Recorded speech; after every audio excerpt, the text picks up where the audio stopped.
Video kajian ilmiah yang kami bagikan beserta faedah nasihat dari asatidz kita. Terbayang pahalanya? Saudaraku, kami mengajak Anda untuk menjadi bagian dari tugas mulia ini. Salurkan donasi terbaik Anda melalui rekening kami di Bank Syariah Indonesia BSI, kode 451, nomor rekening 224-224-2206 atas nama TV Al Furqon, dan konfirmasi ke nomor WhatsApp kami di nomor 0852 8903 1400. Sambut keberkahan dengan penuh rasa syukur. Hidup adalah perjalanan yang penuh pilihan. Selalu berusaha untuk ikhlas di setiap pilihannya. Bersihkan hati, kuatkan niat, dan jernihkan pikiran. Terus berusaha memilih langkah untuk kebaikan, agar dibukakan jalan menuju keberkahan. Ada keberkahan di setiap perjalanan. Bersama Afta, Songko Nasional.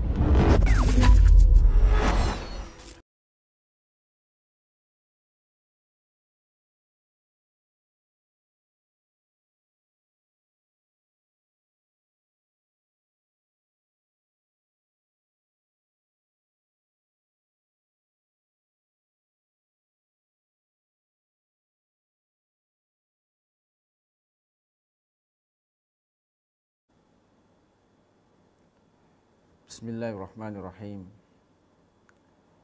Assalamualaikum warahmatullahi wabarakatuh. Innal hamdalillah nahmaduhu wa nasta'inuhu wa nastaghfiruh wa na'udzu billahi min syururi anfusina wa sayyiati a'malina. May yahdihillahu fala mudhillalah wa may yudlil fala hadiyalah.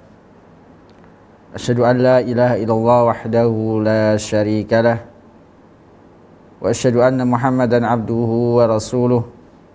Allahumma salli wa sallim wa barik ala nabiyyina Muhammad wa ala alihi wa ashabihi wa man sara ala nahjihi wa qatafa atharahu ila yaumiddin.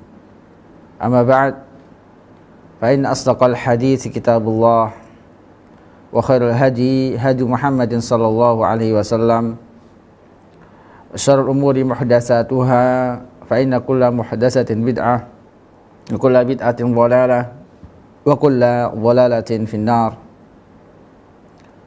Ayo ikhwah, para pemirsa Al Furqon TV dan para pendengar suara Al Furqon yang mudah-mudahan senantiasa dirahmati dan diberkahi oleh Allah Subhanahu wa taala. Alhamdulillah, pada sore hari ini Allah Subhanahu wa taala masih memberikan kita semua nikmat dan karunia-Nya sehingga kita bisa berjumpa kembali melalui Al Furqon TV atau melalui suara Al Furqon dalam rangka melanjutkan kajian kita dari kitab Fathul Qawiyil Matin fi Syarhil Arba'in wa Tatimmatil Khamsin karya Syekh Abdul Muhsin Al-Abbad Al-Badr hafidhahullah ta'ala, yang mana kitab ini adalah syarah atau penjelasan dari hadis Arba'in karya Al-Imam An-Nawawi dan juga tambahannya karya Al-Hafidh Ibn Rajab Al-Hambali rahimahumullah ta'ala. Masih penjelasan hadis kedua, yaitu hadis Jibril. Pada pertemuan sebelumnya telah kita jelaskan sebagian dari rukun iman. Di antara rukun iman sebagaimana yang ditanyakan oleh Jibril dalam hadis Jibril ini, Rasulullah SAW menjawab, al-iman an tu'mina billah wa malaikatihi wa kutubihi wa rusulihi wal yaumil akhir wa an tu'mina bil qadari khairi wa syarri. Iman itu engkau beriman kepada Allah, kepada Rasulnya. An tu'mina billah, engkau beriman kepada Allah dan juga beriman kepada malaikat-malaikatnya, kepada kitab-kitabnya, rasul-rasulnya, dan engkau beriman kepada hari akhir, dan engkau beriman terhadap takdir, yaitu takdir yang baik maupun yang buruk. Kita sudah sampai pada iman yang ke-5, yaitu iman kepada hari akhir. Di sini Syekh Al-Abbad hafidhahullah ta'ala menjelaskan tentang pengertian iman bil yaumil akhir. Kata beliau rahimahullah hafidhahullah ta'ala, wal imanu bil yaumil akhiri at-tasdiq wal iqraru bi kulli ma jaa fil kitab wa sunnah an kulli ma yakunu ba'dal maut. Jadi maksud dengan beriman kepada hari akhir yaitu menetapkan, mengakui dan menetapkan, meyakini terhadap segala yang datang dalam Al-Quran dan As-Sunnah tentang segala yang akan terjadi setelah kematian. Jadi beriman kepada hari akhir yaitu kita membenarkan, meyakini, menetapkan dasarkan apa yang disebutkan oleh Allah dalam Al-Quran atau disebutkan oleh Nabi SAW dalam sunnahnya tentang segala yang akan terjadi setelah kematian. Wa qad ja'alallahu ad-duradarain, Allah Subhanahu wa ta'ala telah menjadikan alam untuk manusia, untuk makhluknya dengan dua alam, darad dunya wa daral akhirah, yaitu alam dunia dan alam akhirat. Wal haddul fasilu baina hataini darain al-maut wan nafkhu fis sur alladhi yahsulu bihi mautu man kana hayyan fi akhir dunya. Dan pemisah antara dua alam ini, pemisah antara alam dunia dan alam akhirat, kata beliau hafidhahullah ta'ala, adalah kematian dan ditiupnya sangkakala. Yang dengan ditiupnya sangkakala maka semua yang masih hidup di dunia ini akan meninggal. Wa kullu man mata qamat qiyamatuhu, setiap orang yang meninggal maka telah terjadi kiamat baginya. Karena hari kiamat atau hari akhir itu dimulai sejak seorang itu meninggal. Sejak seorang meninggal maka itulah mulai awal dari hari kiamat atau alam selanjutnya, alam setelah alam dunia.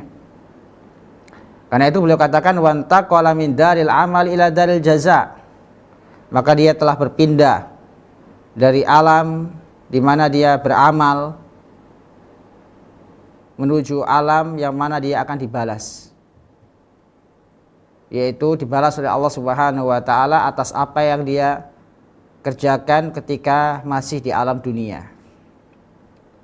Karena itu ayyuhal ikhwa azanillahu wa iyyakum, mumpung kita masih di alam dunia, masih di darul amal, hendaknya kita memperbanyak amal kita, memperbanyak amal ibadah kita kepada Allah Subhanahu wa ta'ala.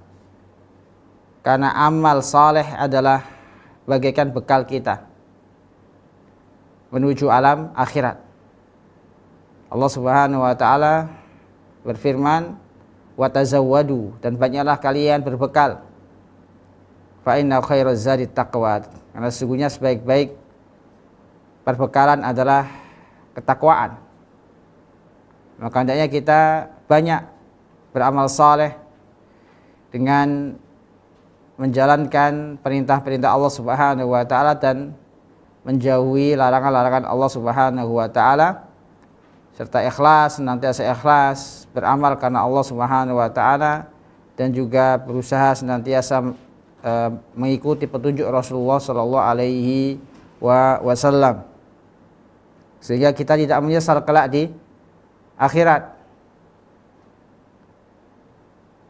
Selanjutnya kata beliau hafizallahu taala, wal hayatu ba'dal maut hayatani, dan kehidupan setelah kematian itu ada dua.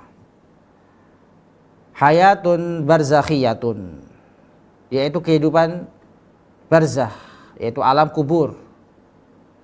Wa hiya ma bainal mauti wal ba's. Jadi alam barzakh atau alam kubur itu dimulai dari sejak seorang meninggal sampai kelak dibangkitkan, yaitu antara kematiannya dan kebangkitannya. Wal hayatu ba'dal maut, sedangkan wal hayatu ba'dal maut wal hayatul barzakhiyah la ya'mal haqiqatu illallah. Kehidupan setelah kematian, kehidupan setelah yang kedua, kehidupan setelah kematian, setelah dia dibangkitkan. Jadi ada kehidupan setelah kematian ada dua. Pertama, antara kematian seorang sampai dia dibangkitkan. Yang kedua, setelah dia bangkitkan. Setelah dia dibangkitkan, yaitu ketika malaikat meniup sangkakala yang kedua, maka mulailah dia masuk ke alam yang kedua setelah alam kubur. Kehidupan setelah kematian, kehidupan di alam kubur, la ya'lam haqiqatu illallah, tidak ada yang mengetahui hakikatnya kecuali Allah Subhanahu wa taala. Wa yatabi'atun lil hayati ba'dal maut. Jadi alam kubur itu mengikuti kehidupan setelah kematian. Li'anna fi kulli minha al-jazaa' al-a'mal. Baik alam kubur atau setelah manusia dibangkitkan, masing-masing ada balasan dari amal perbuatan yang dikerjakan oleh seorang manusia ketika di dunia. Bagaimana dengan orang yang bahagia, kata beliau, wa ahlus sa'adati muna'amuna fil kubur bina'imil jannah. Dan orang yang bahagia di alam barzakh, di alam kubur, yang diberikan kenikmatan oleh Allah Subhanahu wa taala. Mereka adalah orang yang diberikan kenikmatan oleh Allah Subhanahu wa taala dengan nikmat-nikmat surga. Akan diperlihatkan oleh Allah Subhanahu wa taala ketika dia di alam barzakh, diperlihatkan tentang surga dan seluruh kenikmatannya.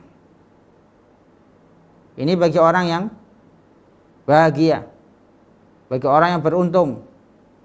Ketika di alam kubur sudah diperlihatkan oleh Allah Subhanahu wa taala tentang surga dan semua kenikmatannya.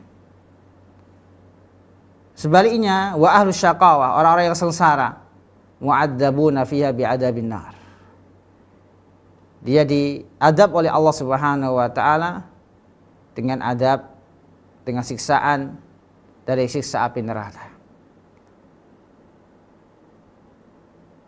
Maka kita wajib mengimani adanya adab kubur dan nikmat-nikmat kubur. Dan kita diajarkan oleh Nabi SAW berlindung dari adab-adab kubur. Setelah sholat, kita membaca sholawat di akhir tahiyat atau ketika tasyahud akhir, ada doa yang diajarkan oleh Nabi SAW untuk dibaca sebelum salam, yaitu berlindung kepada Allah Subhanahu wa taala dari fitnah hidup, fitnah kematian, fitnah Dajjal, dan berlindung dari fitnah-fitnah. Allahumma inna a'udzubika min adabil qabr, dari adab kubur, wa min fitnatil mahya, dan dari fitnah hidup, wal mamat, dan fitnah kematian, yaitu ketika ditanya oleh malaikat, wa min fitnatil masihid dajjal, dan dari fitnah masihid dajjal. Jadi kita berlindung dari 4 fitnah ini, dari 4 hal ini. Di antaranya adalah adab-adab kubur. Mudah-mudahan kita tidak termasuk hamba Allah Subhanahu wa taala yang kelak diadab di dalam kuburnya. Mudah-mudahan kita termasuk dari hamba Allah Subhanahu wa taala yang akan diperlihatkan surga dan segala kenikmatannya ketika di alam barzakh atau di alam kubur. Wa yadkhulu fil imani bil yaumil akhir al-iman bil ba's. Dan termasuk beriman kepada hari akhir, yaitu beriman tentang adanya kebangkitan. Wasyafaati wal haud. Beriman tentang syafaat. Wal haud, adanya telaga. Wal hisab, beriman terhadap hari hisab, yang mana semua perbuatan manusia akan dihisab oleh Allah Subhanahu wa taala. Wal mizan, dan juga beriman terhadap hari di mana semua amalan seorang hamba ditimbang oleh Allah Subhanahu wa taala. Wasirat, beriman tentang adanya sirat. Tentang adanya sirat, yaitu jembatan antara seorang dengan surga, yang apabila tidak bisa melewati sirat maka dia akan terjerumus ke dalam neraka, jatuh ke dalam api neraka. Wa ghairu dzalika mimma jaa'a fi kitab wa sunnah. Dan yang lainnya dari apa-apa yang disebutkan dalam Al-Quran dan As-Sunnah. Jadi beriman kepada hari akhir itu dimulai dari seorang meninggal sampai ditentukan keadaannya apakah termasuk penghuni surga atau penghuni neraka. Ini iman terhadap hari akhir. Maka setiap muslim dikatakan dia beriman kepada hari akhir, dikatakan dia sebagai seorang muslim, seorang yang mukmin sampai dia beriman pada hari akhir. Maka tidaklah seorang dikatakan beriman kepada Allah dan Rasulnya, tidaklah dia dikatakan sebagai orang yang beriman kepada Allah sampai dia beriman kepada hari akhir. Banyak sekali dalam Al-Quran Allah SWT menyebutkan tentang iman terhadap hari akhir. Di antaranya adalah firman Allah Subhanahu wa taala, "Innal ladzina amanu wal ladzina hadu wan nasara was-sabiina man amana billahi wal yaumil akhir." Sungguhnya orang-orang yang beriman, orang-orang Yahudi dan Nasrani yang beriman, dan juga para sabiin, yaitu orang-orang yang masih berada di atas fitrahnya, yaitu menyembah Allah Subhanahu wa taala. Mereka adalah orang-orang yang beriman kepada Allah dan hari akhir. Mereka adalah orang-orang yang beriman kepada Allah dan hari akhir. Kemudian kata Allah Subhanahu wa taala, "Falahum ajruhum inda rabbihim wa amila salihan falahum ajruhum inda rabbihim." Dan mengerjakan amal saleh, maka baginya pahala dari Rabb mereka. Fala khaufun 'alaihim wa lahum yahzanun, maka janganlah mereka khawatir dan takut kelak di akhirat.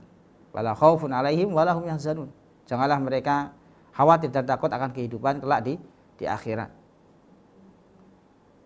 Ini adalah balasan bagi orang yang beriman kepada Allah dan hari akhir. Disebutkan di situ tentang iman terhadap hari akhir. Maka kita wajib beriman kepada hari akhir karena termasuk rukun iman yang kelima. Selanjutnya, iman terhadap takdir Allah Subhanahu wa taala. Wa antu'mina bil qadari khairi wa syarri. Dan engkau beriman kepada takdir Allah, takdir yang baik maupun takdir yang buruk. Kata beliau hafizallahu ta'ala, wal imanu bil qadari al imanu bi anna Allah qaddara kullama huwa kainu ila yaumil qiyamah. Yang dimaksud dengan beriman kepada takdir Allah yaitu mengimani bahwasanya Allah Subhanahu wa taala telah mentakdirkan, telah menetapkan semua yang akan terjadi sampai hari kiamat. Jadi semua yang terjadi itu sudah ditakdirkan oleh Allah Subhanahu wa taala, sudah diputuskan oleh Allah Subhanahu wa taala. Walahu maratibun arba'ah, dan iman terhadap takdir Allah Subhanahu wa taala itu memiliki 4 tingkatan. Pertama, ilmu Allah azalan bikulli ma huwa kainun. Pertama, derajat pertama dari beriman kepada takdir Allah Subhanahu wa taala, yaitu kita meyakini tentang ilmu Allah Subhanahu wa taala, bahwa Allah Subhanahu wa taala mengetahui semua yang terjadi dan yang akan terjadi sejak zaman dahulu. Jadi sejak sebelumnya terjadi, sebelum sesuatu itu terjadi sampai yang nanti akan terjadi sudah diketahui oleh Allah Subhanahu wa taala. Karena ilmu Allah sangat luas sekali. Allah Subhanahu wa taala berfirman menjelaskan tentang dirinya, wallahu alladzi la ilaha illahu alimul ghaibi wasyahadah. Dialah Allah yang tidak ada sesembahan yang berhak diibadai dengan benar kecuali Dia. Alimul ghaibi wasyahadah, yang mengetahui yang gaib dan yang nyata. Ini menunjukkan bahwasanya semua yang terjadi di muka bumi ini, semua yang terjadi di alam semesta ini, itu sudah diketahui oleh Allah Subhanahu wa taala.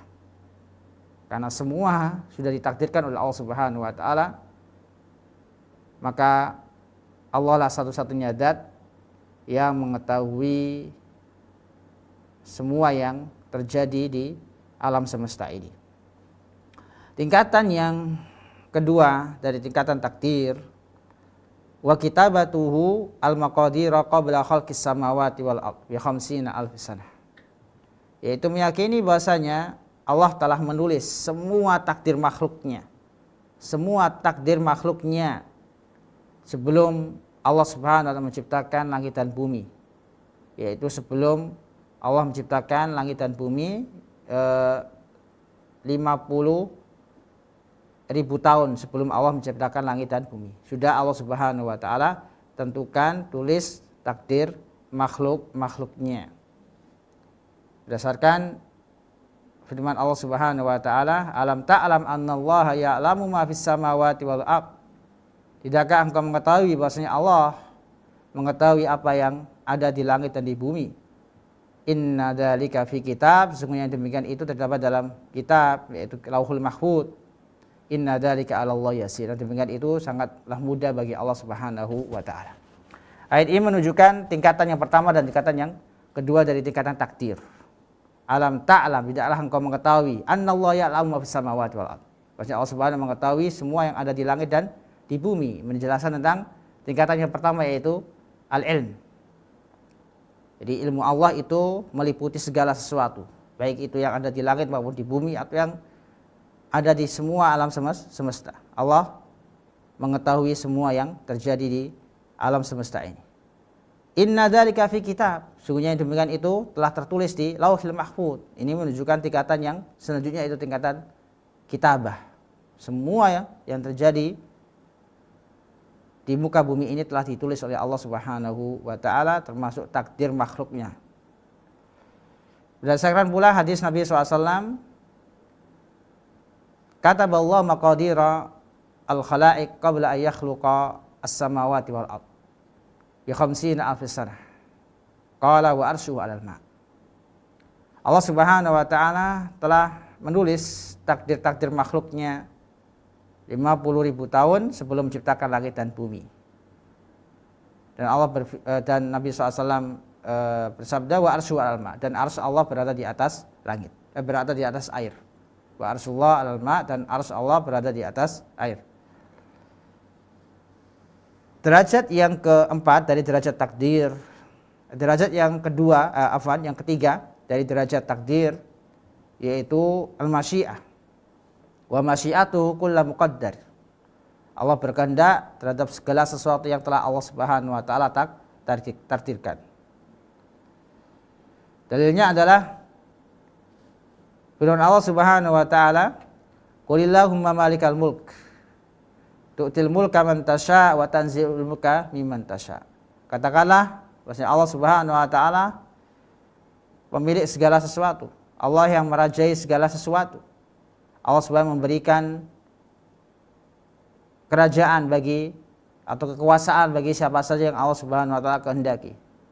Dan Allah mencabut kekuasaan dari siapapun yang Allah Subhanahu wa taala kehendaki. Ini menunjukkan masyiah, kehendak Allah Subhanahu wa taala. Jadi semua yang terjadi harus kita yakini bahwasanya itu berdasarkan kehendak Allah Subhanahu wa taala. Meskipun sesuatu tersebut tidak kita sukai seperti musibah atau yang lainnya, karena itu semua kehendak dari Allah Subhanahu wa taala. Allah ingin mengetahui bagaimana keimanan kita, bagaimana kesabaran kita, keridhaan kita terhadap takdir Allah Subhanahu wa taala. Wa khalaqallahu wa khalqullahi wa ijadu likulli ma qaddarahu tabaqan lima alimahu wa katabahu wa sya'ahu. Derajat yang keempat dari derajat takdir, dari tingkatan takdir, yaitu al-khalq. Bahwasanya Allah Subhanahu wa taala telah menciptakan, telah mengadakan semua yang Allah Subhanahu wa taala ciptakan, telah Allah takdirkan sesuai dengan ilmunya dan sesuai dengan apa yang Allah tulis dalam Lauhul Mahfuz dan sesuai dengan kehendak Allah Subhanahu wa taala. Allah Subhanahu berfirman, "Dzalikumullahu rabbukum la ilaha illahu khaliqu kulli syai." Dialah Allah Subhanahu wa taala, Rabb kalian, yang tidak ada sembahan yang berhak diibadahi dengan benar kecuali Dia, yang menciptakan segala sesuatu. Jadi termasuk takdir. Termasuk takdir itu diciptakan oleh Allah Subhanahu wa taala. Fa'buduhu, maka hendaklah kalian beribadah kepadanya, wa huwa ala kulli syai'in wakil. Dan Allah Subhanahu wa taala adalah zat yang menjaga segala sesuatu. Dan segala sesuatu dijaga oleh Allah Subhanahu wa taala. Maka ini adalah 4 tingkatan dari tingkatan takdir. Maka kita wajib beriman terhadap 4 tingkatan takdir ini, yaitu al-ilm, kitabah, masyiah, dan al-khalq. Ini 4 tingkatan takdir yang wajib kita imani. Selanjutnya kata beliau hafizahullah taala, wa yajibul iman bihadil maratib wa i'tiqadu anna kulla syai'in sya'ahu Allah la budda min wujudihi. Maka wajib beriman dengan 4 tingkatan takdir ini dan meyakini bahwasanya segala sesuatu yang Allah Subhanahu wa taala kehendaki itu pasti akan terjadi. Wa anna kulla syai'in lam yasha'hu, dan segala sesuatu yang tidak dikehendaki oleh Allah Subhanahu wa taala la yumkin wujudu, maka tidak akan terjadi, tidak akan ada. Wa ada makna qaulillahi sallallahu alaihi wasallam, dan ini adalah makna dari firman Allah Subhanahu wa taala dalam hadis qudsi, wa alam annama asabaka lam yakun yakhti'ak. Ketahuilah bahwasanya semua yang menimpamu tidak akan meleset darimu. Wa ma akhta'aka lam yakun yusibak, dan segala yang meleset darimu tidak akan mengenaimu. Wa sayati fi al-hadis tasi asyar, dan hadis ini akan dijelaskan oleh penulis dalam penjelasan hadis yang ke-19. Insyaallah akan ada penjelasan dari hadis tentang takdir. Yang ke-8, ikhwani wa akhwati azanillahu wa iyyakum, yaitu ucapan atau pertanyaan Jibril alaihissalam kepada Nabi SAW, fa akhbirni al-ihsan, maka beritahukan kepadaku tentang al-ihsan. Maka Nabi SAW menjawab, anta abudallaha ka'annaka tarah, engkau beribadah kepada Allah Subhanahu wa taala seakan-akan engkau melihatnya. Fa ilam takun tarahu fa innahu yarak, jikalau engkau tidak melihatnya maka sesungguhnya Allah Subhanahu wa taala melihatmu. Kata beliau hafizallahu taala, al-ihsanu a'la darajat. Ihsan adalah derajat yang paling tinggi dari tingkatan agama Islam. Ini disebutkan yang pertama tentang Islam. Ini tingkatan yang paling rendah dari tingkatan agama Islam. Kemudian iman, kemudian ihsan. Wa duna darajatil iman. Jadi tingkatan ihsan adalah tingkatan di bawah derajat iman. Wa duna dzalika darajatul Islam. Dan tingkatan setelah itu yaitu tingkatan Islam. Wa kullu mu'minin muslim. Setiap mukmin adalah muslim. Wa kullu muhsin mu'minun muslim. Mu'minun wa kullu muhsinin mu'minun muslim. Dan setiap orang yang muhsin adalah orang yang mukmin dan muslim. Artinya orang yang sudah sampai derajat muhsin sudah pasti apa dia? Sudah melewati derajat iman dan derajat Islam. Sebaliknya, walaysa kullu muslimin mu'minan muhsinan. Tidak setiap orang yang muslim itu dikatakan dia mukmin dan muhsin. Artinya tidak setiap orang yang dohirnya dia sholat, zakat, dikatakan dia telah beriman. Dalilnya apa? Yaitu orang-orang munafik. Orang-orang munafik mereka menyembunyikan keimanan mereka. Mereka sholat, mereka zakat, bahkan mereka puasa dan haji. Namun mereka menyembunyikan kekufuran mereka. Sehingga kelak di akhirat tidak bermanfaat sholat mereka, zakat mereka, puasa mereka, dan haji mereka. Karena mereka kufur kepada Allah Subhanahu wa ta'ala. Di hati mereka, mereka menyembunyikan kekufuran. Jadi tidak setiap orang yang muslim itu dia beriman dan muhsin. Namun setiap orang yang muhsin sudah pasti beriman dan muslim. Walihada ja'a fi surat al-Hujurat. Karena itu disebutkan oleh Allah Subhanahu wa taala dalam surat Al-Hujurat, qalatil a'rabu amanna. Orang-orang Arab Badui mereka mengatakan amanna, kami telah beriman. Maka apa kata Allah Subhanahu wa taala? Qul, katakanlah wahai Nabi, lam tu'minu. Katakan kepada mereka sungguh kalian belum beriman. Walakin qulu, akan tapi katakanlah aslamna, kami telah Islam. Walamma yadkhulul iman fi qulubikum. Dan keimanan itu belum masuk di dalam hati kalian, yaitu orang-orang Arab Badui. Jadi Allah menegur di sini ucapan mereka, kami telah beriman. Jadi yang benar adalah kami telah Islam. Menunjukkan kata iman dan Islam apabila disebutkan dalam satu jumlah, satu kalimat, masing-masing memiliki makna yang berbeda. Islam berarti amalan-amalan zahir, sedangkan iman berarti amalan-amalan batin. Namun sebaliknya, jika disebutkan sendiri maka masuk makna Islam, atau sebaliknya masuk makna iman. Ini apabila disebutkan sendiri, iman sendiri atau Islam sendiri, maka masing-masing memiliki makna yang sama, mencakup amalan batin dan amalan zahir. Wa jaa fi hadzal hadis bayanu uluwi darajatil ihsan. Dan dalam hadis ini terdapat penjelasan tentang tingginya derajat ihsan. Fi qoulihi, yaitu ucapan Nabi SAW, anta budallah ka'annaka tarah. Engkau beribadah kepada Allah Subhanahu wa taala seakan-akan engkau melihatnya. Ay ta'buduhu ka'annaka waqifun baina yadayhi tarahu. Yaitu engkau beribadah kepada Allah Subhanahu wa taala seakan-akan engkau berada di hadapan Allah Subhanahu wa taala. Engkau melihat Allah Subhanahu wa taala. Ini hakikat ihsan. Wa makana kadzalika fa innahu ya'ti bil ibadati 'ala tamami wal kamal. Orang yang bisa sampai kepada derajat seperti itu, maka sungguh dia akan beribadah kepada Allah Subhanahu wa taala dengan peribadatan yang sempurna.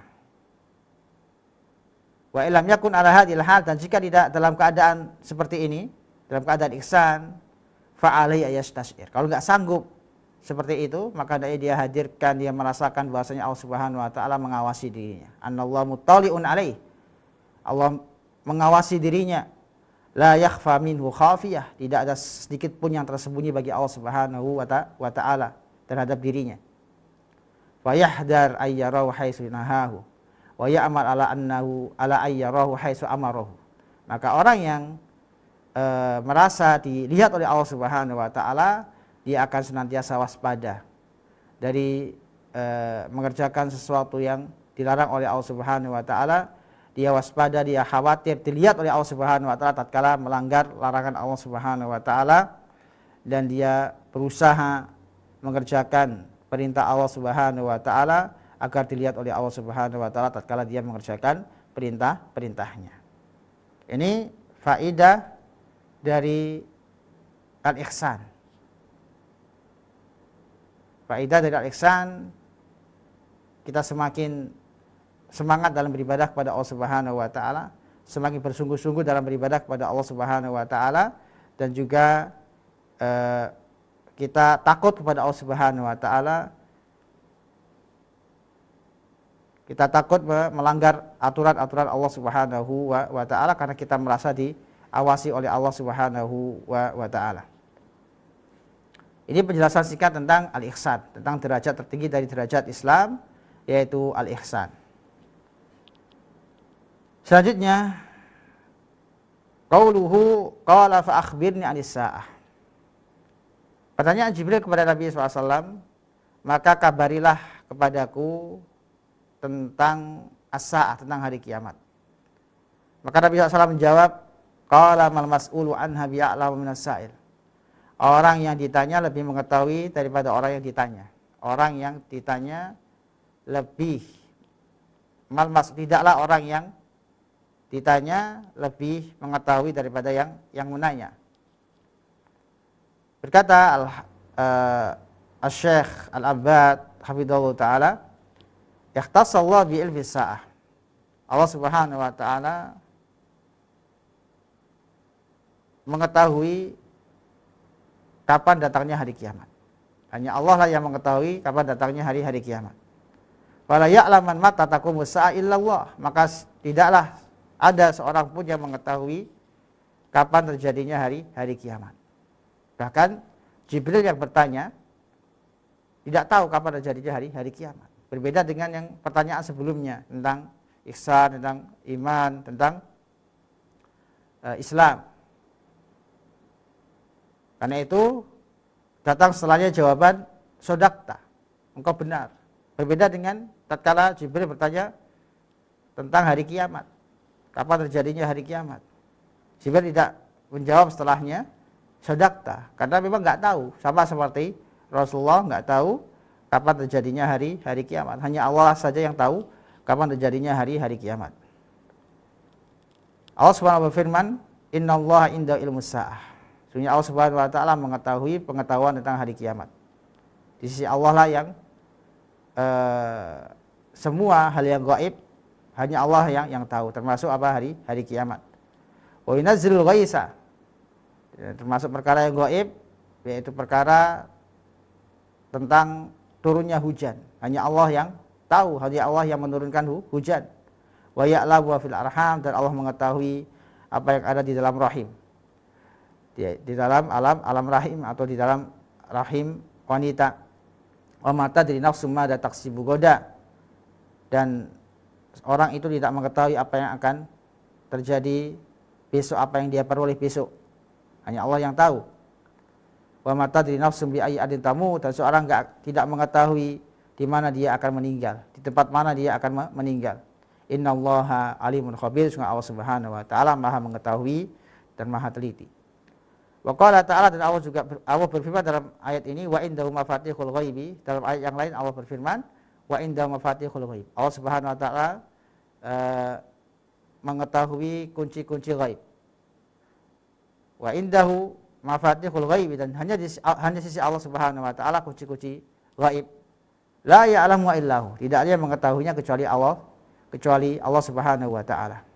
Wa minha, di antaranya adalah ilmu sa'ah, pengetahuan tentang kapan terjadinya hari kiamat.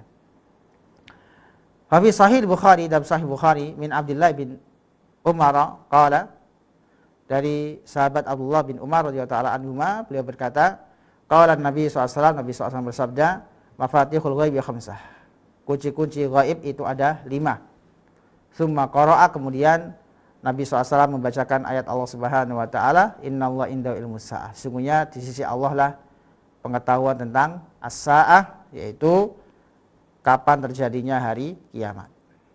Wa qala ta'ala, dan Allah Subhanahu wa taala berfirman, yas'alunaka 'anis sa'ati ayyana mursaha. Mereka bertanya kepadamu wahai Nabi, kapan terjadinya hari kiamat? Qul innama ilmuha, maka katakanlah bahwasanya yang mengetahuinya, bahwasanya ilmunya inda rabbi, ada di sisi Rabbku. Artinya hanya Allah Subhanahu wa taala yang tahu kapan terjadinya hari kiamat. La yujaliha liwaqtiha illahu, tidak ada seorang pun yang mengetahui waktunya kapan terjadinya kecuali Dia, yaitu kecuali Allah Subhanahu wa taala.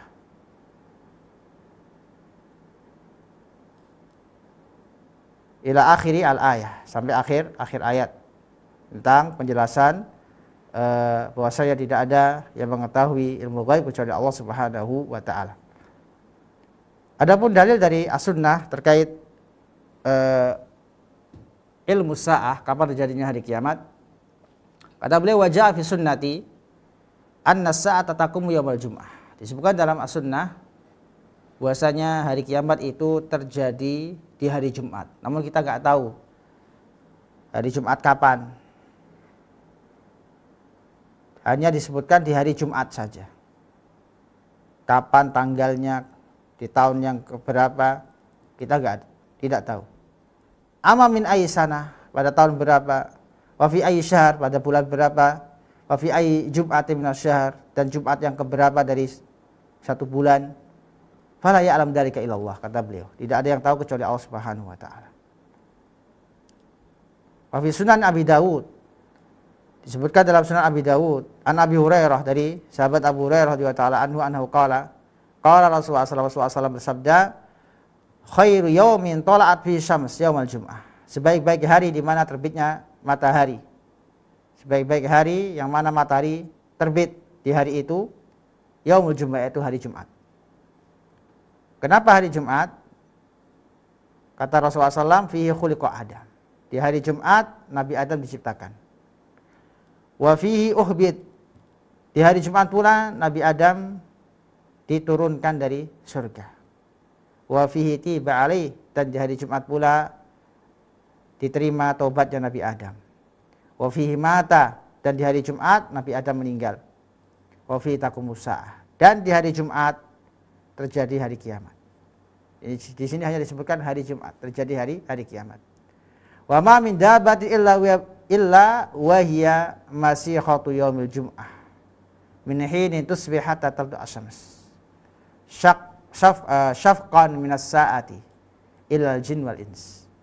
Maka tidak ada makhluk satupun melainkan mereka takut, mereka menunggu dalam keadaan takut terjadinya hari kiamat, kecuali jin dan manusia. Kecuali jin dan manusia. Jadi setiap hari Jumat, masihatu yaumil jum'ah, yaitu sejak subuh sampai terbit matahari, semua makhluk khawatir, takut terjadinya hari kiamat. Karena tidak disebutkan kapan, tanggal berapa, bulan berapa, pekan keberapa, tahun keberapa. Makanya semua makhluk setiap hari Jumat, setiap pagi di hari Jumat sebelum matahari terbit, mereka khawatir dan takut, kecuali dua makhluk, yaitu jin dan manusia. Karena mereka banyak ghaflah, banyak lalai dari mengingat Allah Subhanahu wa taala.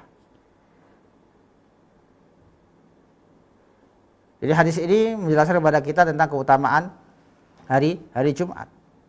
Karena itu banyak sekali sunnah-sunnah yang diperintahkan oleh Nabi kita SAW untuk kita amalkan di hari Jumat. Selanjutnya, ikhwani wa akhwati, para pemirsa Al-Furqan TV, a'azzani Allah wa iyyakum. Qauluhu mal mas'ulu an nabiy alam nasail. Yang ditanya tidak lebih mengetahui daripada yang ditanya. Maknanya, annal khalqa la ya'lamun mata taqum. Bahwasanya makhluk tidak mengetahui kapan terjadinya hari kiamat. Wa anna ayya sa'ilin wa ayya mas'ulin sawa'un fi adamil ilmi biha. Jadi yang bertanya dan yang ditanya sama-sama tidak tahu kapan terjadinya hari kiamat. Selanjutnya, poin yang ke-10 dari penjelasan Syekh Al-Abbad hafidhahullah taala terkait pertanyaan Jibril. Pertanyaan Jibril alaihissalam, ini pertanyaan yang kelima. Pertanyaan yang pertama tentang Islam, tentang rukun Islam, yang kedua tentang rukun iman, ketiga tentang ihsan, keempat tentang kapan terjadinya hari kiamat, dan yang kelima ini pertanyaan yang kelima dari Jibril alaihissalam kepada Nabi sallallahu alaihi wasallam. Qala fa akhbirni an amaratiha, maka kabarkanlah kepadaku kapan terjadi tanda-tandanya, yaitu tanda-tanda hari kiamat. kabarkanlah kepadaku tentang tanda-tandanya, itu tanda-tanda hari kiamat. Maka Nabi SAW menjawab, qala antalidal amatu rabbatah. Tanda-tanda hari kiamat yaitu seorang budak melahirkan tuannya. Wa antaral khufatal uratal alatal ya'asya yatatawaluna fil bunyan. Di antara tanda-tanda hari kiamat, engkau melihat orang-orang yang tidak memakai alas kaki,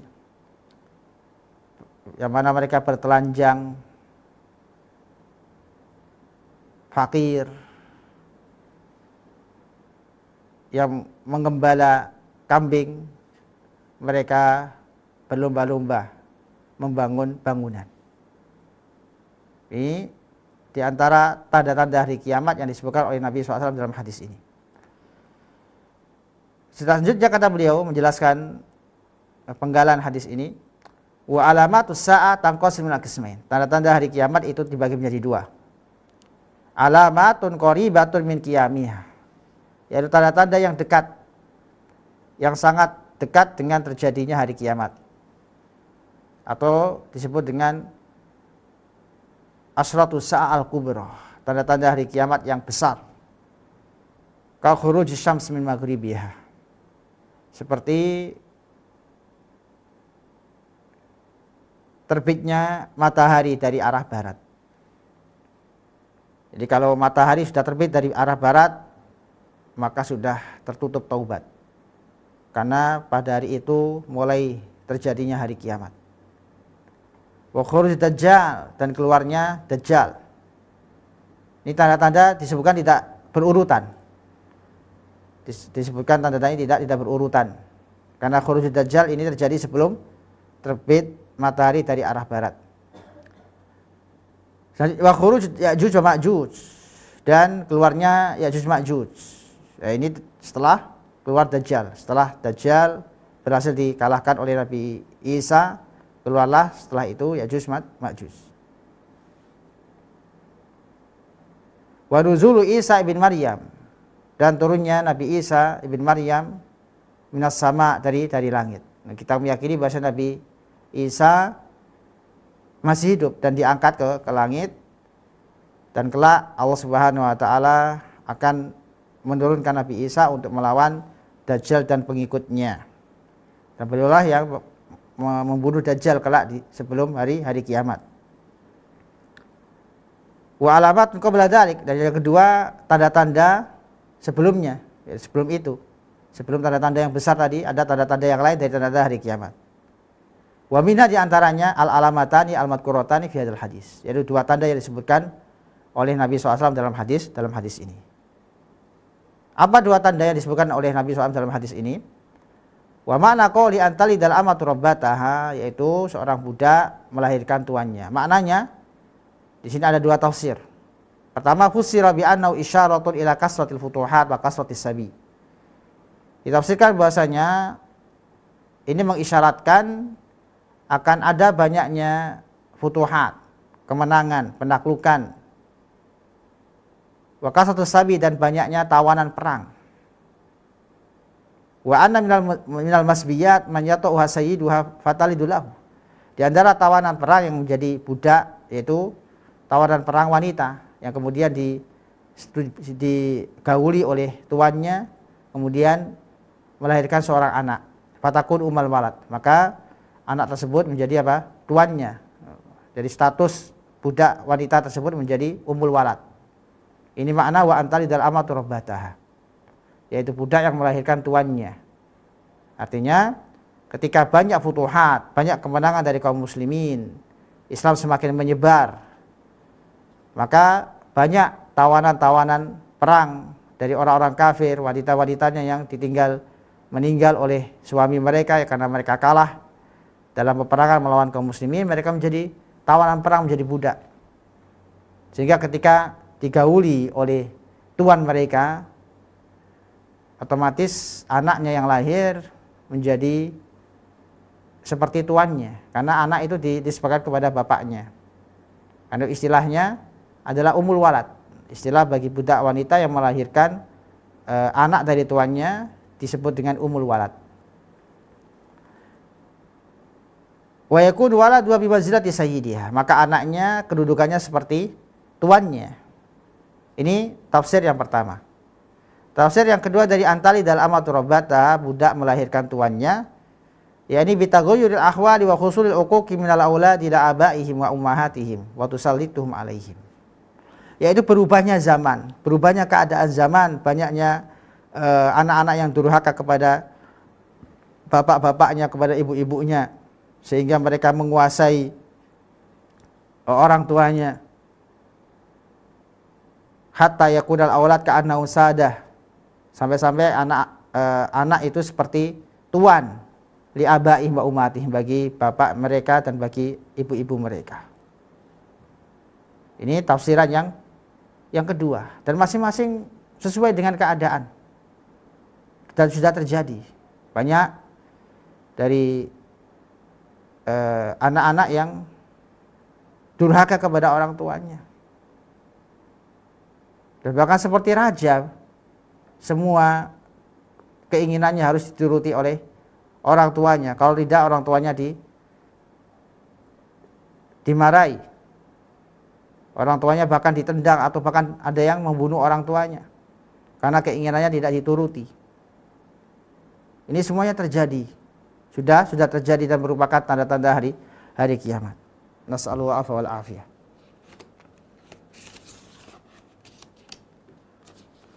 Sedangkan makna tanda yang kedua yang disebutkan oleh Nabi SAW dalam hadis ini, wa makna qaulihi wa antaral khufatal uratal ala tari'a asyah yaratawaluna fil bunyan, yaitu engkau melihat orang-orang yang tidak beralas kaki dalam keadaan telanjang, fakir, mengembala kambing, mereka berlomba-lomba membangun bangunan. Maksudnya adalah annal fuqara alladziina yar'aunal ghanam la yajiduna ma yaktasibuna bihi tataghayyar ahwalahum. Yaitu engkau mendapati orang-orang yang biasa mengembala kambing, yang keadaannya seperti tadi disebutkan, enggak pakai alas kaki, bertelanjang badan, fakir. Mereka berubah keadaan mereka sehingga mereka tinggal dan pindah, yatakiruna ila suknal mudun, tinggal di kota. Yatatawaluna fil bunyan, keadaan mereka berubah, yang dulunya fakir mereka menjadi orang-orang yang kaya, yang berlomba-lomba membangun bangunan. Wahatani alamatani qad waqa'ata, dan dua tanda ini telah terjadi. Banyak dari orang-orang yang dulunya fakir, mereka berubah menjadi orang-orang yang kaya dan mereka berlomba-lomba membangun bangunan yang megah. Ini dua tanda yang Nabi SAW sebutkan dalam hadis ini. Dan masih banyak tanda-tanda hari kiamat yang disebutkan oleh Nabi SAW dalam hadis-hadis yang lainnya. Poin yang ke-11 yaitu penjelasan Umar radhiyallahu anhu terkait hadis ini. Qauluhu summan talaqah falabisa maliyan. Umar mengatakan kemudian malaikat tadi atau orang tadi pergi. Maka Nabi SAW diam sejenak. Summa qala, kemudian beliau berkata kepada Umar, ya Umar, atadri manis sa'il. Wahai Umar, tahukah engkau siapa yang bertanya tadi? Qultu, Umar menjawab, Allah wa rasuluhu a'lam. Allah dan Rasulnya lebih mengetahui. Maka Nabi SAW berkata, fa innahu Jibril, sesungguhnya dia adalah Jibril. Atakum yu'alimukum dinakum. Dia datang untuk mengajarkan kalian agama kalian. Faqad akhbara Nabi SAW ashabahu anis sa'ili bi annahu Jibril akiban tilaki. Maka dalam hadis ini kata Syekh Abbad hafidhallahu taala, Nabi SAW menjelaskan kepada para sahabat terkait orang yang bertanya tadi. Karena enggak ada seorang sahabat pun yang tahu orang ini siapa. Kok tiba-tiba datang duduk di hadapan Nabi SAW bertanya tentang Islam, tentang iman, tentang ihsan, tentang kapan terjadi hari kiamat, tentang tanda-tanda hari kiamat. Maka setelah orang tadi pergi, Nabi SAW jelaskan bahwasanya orang tadi itu Jibril. Dalam riwayat yang lain dijelaskan bahwasanya Nabi SAW bertanya kepada Umar setelah 3 hari. Jadi setelah 3 hari baru Rasulullah SAW bertanya kepada Umar. Jadi ada riwayat yang berbeda di sini. Ada riwayat yang berbeda. Riwayat yang pertama menjelaskan bahwasanya Rasulullah SAW bertanya kepada para sahabat, dan termasuk di dalam sahabat yaitu ada Umar. Langsung setelah orang tadi pergi, nggak lama kemudian Rasulullah jelaskan siapa yang bertanya tadi. Dalam riwayat yang lain dijelaskan bahwa Nabi SAW bertanya, memberitahu secara khusus kepada Umar setelah 3 hari berlalunya kejadian ini, yaitu kejadian Rasulullah SAW tiba-tiba didatangin oleh orang tentang Islam, iman, ihsan, kapan terjadi hari kiamat, dan tanda-tanda hari kiamat. Itu setelah 3 hari. Lalu bagaimana menjamak antara dua hadis yang berlawanan ini? Kata beliau, wala tunafi baina dzalik. Dan tidak ada pertentangan dari dua riwayat ini. Li'anna Nabiya SAW akhbarul hadirin wa lam yakun Umar ma'ahum. Karena Nabi SAW ketika mengabarkan kepada para sahabat terkait orang yang bertanya tadi, Umar nggak ada. Umar pergi, sudah tidak di majelis tersebut, tidak bersama mereka, itu para sahabat. Bal yakunun sarafa minal majlis, beliau sudah keluar dari majelis, nggak sempat tahu siapa orang yang tanya tadi. Wattafaqa lahu annahu laqiya Nabi SAW. Kemudian setelah itu beliau bertemu dengan Nabi SAW, yaitu setelah 3 hari setelah kejadian itu. Fa akhbaru, maka Nabi SAW menjelaskan, mengabarkan kepada Umar siapakah orang yang dimaksud, yaitu Jibril. Yaitu orang yang bertanya tadi adalah Jibril. Jadi tidak ada pertentangan dari dua riwayat yang menjelaskan bahwa Nabi SAW mengabarkan kepada para sahabat orang yang bertanya tadi. Jadi bisa dijamak dua riwayat ini karena sama-sama sahih. Jadi apabila ada 2 hadis yang sahih atau 3 hadis yang sahih yang secara zahir berlawanan, maka para ulama pertama kali adalah berusaha untuk menjamak. Karena semuanya sahih, masing-masing sahih. Kalau tidak bisa, maka melihat mana yang nasikh, mana yang mansukh. Mana hadis yang dinasakh, mana yang tidak dinasakh. Selanjutnya, kalau nggak diketahui nasikh mansukhnya, maka ditarjih. Kalau nggak tahu, maka tawakuf sampai tahu.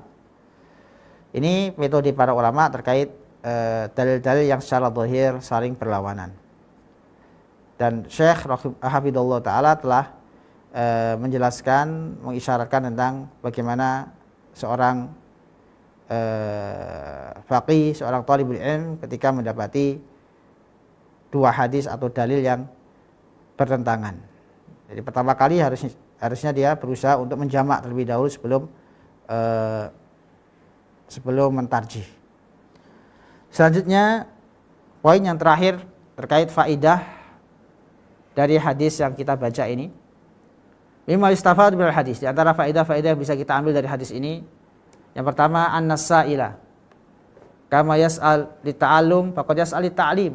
Bahwasanya orang yang bertanya sebagaimana dia bertanya untuk belajar, faqad yas'al li ta'lim. Terkadang seorang yang bertanya itu dia bertanya untuk memberitahu orang lain, untuk mengajarkan orang lain.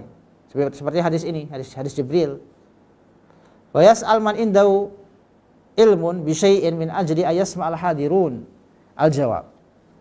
Terkadang orang itu bertanya tujuannya agar orang-orang yang hadir mengetahui jawaban dari orang yang dia tanyai, dari orang yang dia tanyakan. Seperti Jibril bertanya kepada Nabi SAW pertanyaan yang dia tahu jawabannya, agar Nabi menjelaskan kepada orang-orang yang hadir. Yang kedua, annal malaikah tatahawwalu an khilqatiha. Bahwasanya malaikat bisa berubah wujud dari wujud aslinya. Wa ta'ti bi askalil adamin, dan terkadang berubah wujud seperti wujud manusia. Walaysa hadza dalil ala jawazi tamsil. Namun di sini enggak bisa kita jadikan dalil bolehnya apa? Tamsil, yaitu menyerupai orang lain. Seperti adegan-adegan di teater atau adegan-adegan yang menyerupai orang lain dengan berdalil dengan hadis Jibril. Kenapa enggak boleh? Fa innahu minal kadhib. Karena itu termasuk kedustaan. Wa ma hasala Jibril fa huwa biidznillah, sedangkan yang terjadi pada Jibril itu atas izin Allah Subhanahu wa taala wa qudratihi, dan atas kekuasaan Allah Subhanahu wa taala. Allah yang sanggup merubah Jibril ke bentuk manusia. Maka nggak boleh kita jadikan dalil bolehnya melakukan teater atau menyerupai orang lain, dengan dasar hadis Jibril. Nah, kadang orang berdalil dengan seperti hadis ini, bolehnya apa? Melakukan teater dalam rangka untuk memberikan pelajaran atau ibrah kepada orang lain, orang-orang yang menonton. Misalnya melakukan adegan seperti ulama fulan, melakukan adegan seperti Rasulullah. Tentunya tidak akan sama.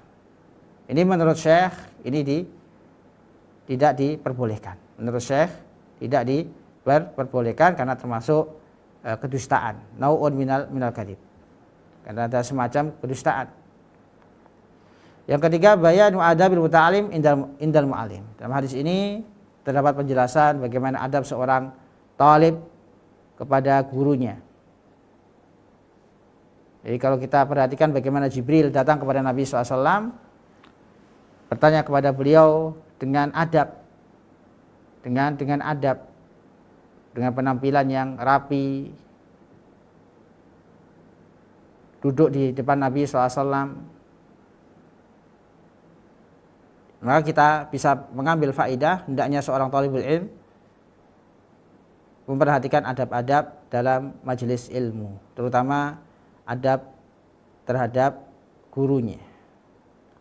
Yang keempat, annahu inda ijtima'il Islam wal iman yufassal Islam bil umur adh-dhahirah. Ketika terkumpul dua kalimat Islam dan iman, maka Islam ditafsirkan perkara-perkara yang dhahir. Jadi makna Islam adalah semua amalan-amalan yang dhahir seperti sholat, zakat,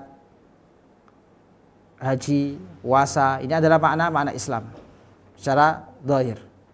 Wal iman bil umur batinah, dan ditafsirkan iman dengan perkara-perkara yang batin, seperti iman kepada Allah, kepada malaikat Allah, kepada kitab-kitab Allah, Rasul-Rasul Allah, hari kiamat, dan takdir Allah. Ini apabila disebutkan Islam dan iman dalam satu kalimat, sebagaimana dalam hadis ini disebutkan Islam sendiri kemudian iman sendiri, maka ditafsirkan iman segala yang berkaitan dengan amalan zahir, sedangkan iman adalah segala yang berkaitan dengan amalan batin. Yang kelima, al-bad'u bil aham bi fal aham, memulai dari yang penting kemudian yang terpenting. Ya ana budi'a bi syahadataini fi tafsir Islam wa budi'a bil imani billahi fi tafsir iman. Karena dalam hadis ini dijelaskan tentang dua kalimat syahadat ketika Nabi SAW ditanya tentang Islam. Jadi beliau tafsirkan Islam pertama kali yaitu mengucapkan dua kalimat syahadat. Ketika beliau ditanya tentang iman, pertama kali yang Nabi SAW tafsirkan, sebutkan dalam rukun iman yaitu iman kepada Allah. Menunjukkan dua hal ini sangatlah penting sekali dan harus dimulai dipelajari oleh setiap muslim, yaitu tentang tauhid, tentang ma'rifatullah, bagaimana dia mengenal Allah Subhanahu wa taala sebelum dia mempelajari yang lainnya. Demikian juga ketika mendakwahkan ilmu, hendaknya pertama kali yang dia dakwahkan adalah tentang Allah Subhanahu wa taala, tentang tauhidullah. Yang keenam, anna arkanul Islam khamsah, bahwasanya rukun Islam itu ada 5. Wa ana usulul iman sittah, bahwasanya rukun iman ada 6. Yang ketujuh, anal iman nabi usul iman as-sittah min jumlatil iman bil ghaib, bahwasanya mengimani rukun iman yang 6 termasuk bagian dari iman terhadap yang gaib. Yang kedelapan, bayanu tafawud bainal Islam wal iman wal ihsan, penjelasan tentang perbedaan antara Islam, iman, dan ihsan. Yang kesembilan dari faedah hadis ini, bayanu uluwi darajatil ihsan, penjelasan tentang tingginya derajat ihsan. Yang ke-10, anna ilma sa'ati mimma sta'salallahu bi ilmi, bahwasanya pengetahuan tentang hari kiamat itu disimpan oleh Allah Subhanahu wa taala. Hanya Allah Subhanahu wa taala yang tahu kapan terjadinya hari kiamat. Hanya dikasih tahu hari Jumat saja. Namun kita nggak tahu kapan tanggalnya, di pekan keberapa, bulan apa, dan tahun berapa, nggak tahu, kecuali hanya hari Jumat saja. Karena itu kita hendaknya terus waspada, hendaknya kita senantiasa berhati-hati dan memperbanyak amal saleh dalam rangka menjaga diri kita, jangan sampai kita meninggal dalam keadaan kita belum bertaubat. Yang ke-11, bayaru syai' min amaratis sa'ah, penjelasan sedikit tentang tanda-tanda hari kiamat. Yang ke-12, qaulul mas'uli ma la ya'lam Allahu a'lam, yaitu seorang yang ditanya tatkala tidak mengetahui ilmu, maka dia menjawab Allahu a'lam.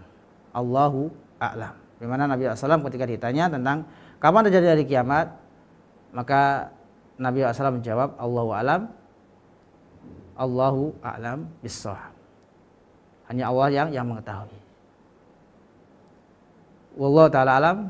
Mungkin ini yang bisa kita jelaskan terkait hadis Jibril. Dan alhamdulillah kita selesai menjelaskan tentang hadis Jibril, hadis kedua dari Ar-Arba'in. Insyaallah kita lanjutkan penjelasan Syekh Al-Abbad dari kitab Arba'in An-Nawawi wa Tatimmatul Khamsin li Ibni Rajab Al-Hambali rahimahullah ta'ala pada majelis selanjutnya. Bi'idznillah ta'ala kita tutup kajian kita dengan bacaan kafaratul majelis. Subhanakallahumma bihamdika asyhadu an la ilaha illa anta astaghfiruka wa atubu ilaik. Wassalamualaikum warahmatullahi wabarakatuh. Al Furqan TV, saluran pendidikan, dakwah dan inspirasi Islami.